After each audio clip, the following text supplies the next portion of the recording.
Okay, so this is my first question. In which ways does your magazine use, develop and challenge forms and conventions of real media products? I'm Jake Thompson and this is part of my evaluation. So I'll start off by use. So the first way I've used other media products is that my cover lines were inspired by Total Film magazine. I got the idea of using a list on the cover from this magazine. It filled out a lot of space and meant that it wasn't very busy. Similarly, I also took inspiration for name dropping, by which I mean Victoria Coren, Jennifer Lawrence, as a way to engage the audience and make them want to buy this magazine. The second way I've used a different magazine is the colour scheme is inspired by Elle. So as you can see here, I've used the red, I've used the white, also introduced my own colour blue. I really like the pinkish red. It translates very well to my actual trailer, which uses that for the graphics as well. I particularly like this cover because it is Mila Kunis and Justin Timberlake from Friends with Benefits, which is another romantic comedy film, which again relates to the genre of my trailer.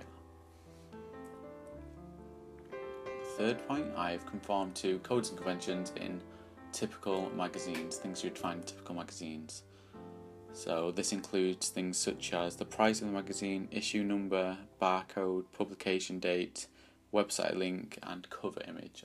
As you can see, I've highlighted these things on my own magazine and on two others. Another point, my film title is in a bold font inspired by Total Film magazine. So as you can see here, both titles are in bold sans serif font, again to catch the attention of the audience and really point out that these are the main feature cover lines for that particular issue. Okay, so the final point in the use section is that my masthead is located above the fold at the top of the page. This is again very typical for all magazines. I pointed this out on Total Film and Elle, and on my own magazine.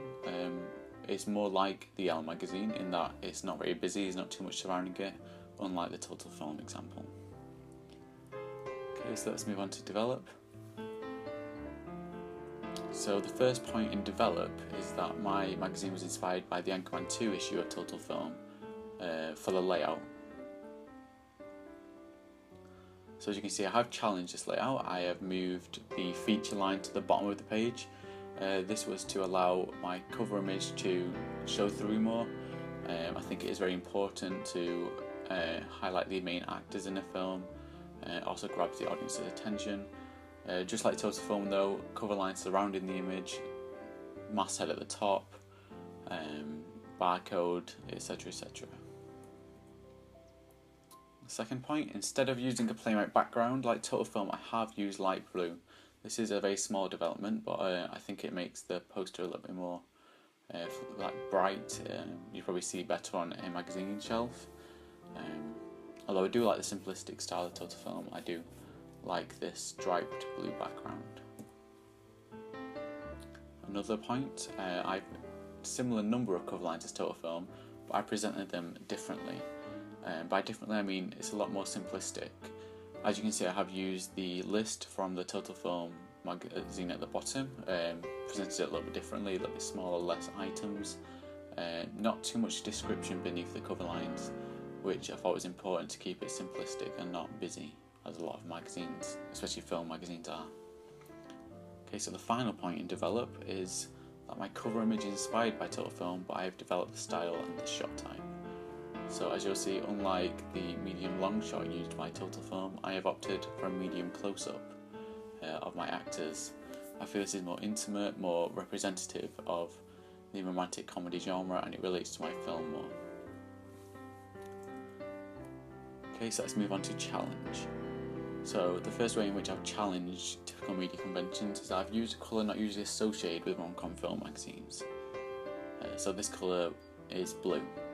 Blue is usually associated with cold, dark, possibly sci-fi, thriller kind of things, but I've used it in a way that kind of relates and transcends to the romantic comedy genre.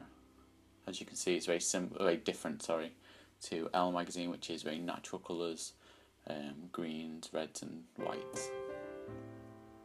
So the second point, I've used a publication line on my cover. I was quite surprised to see that Total Film didn't actually use a publication line. whereas I have my publication line is News and Reviews.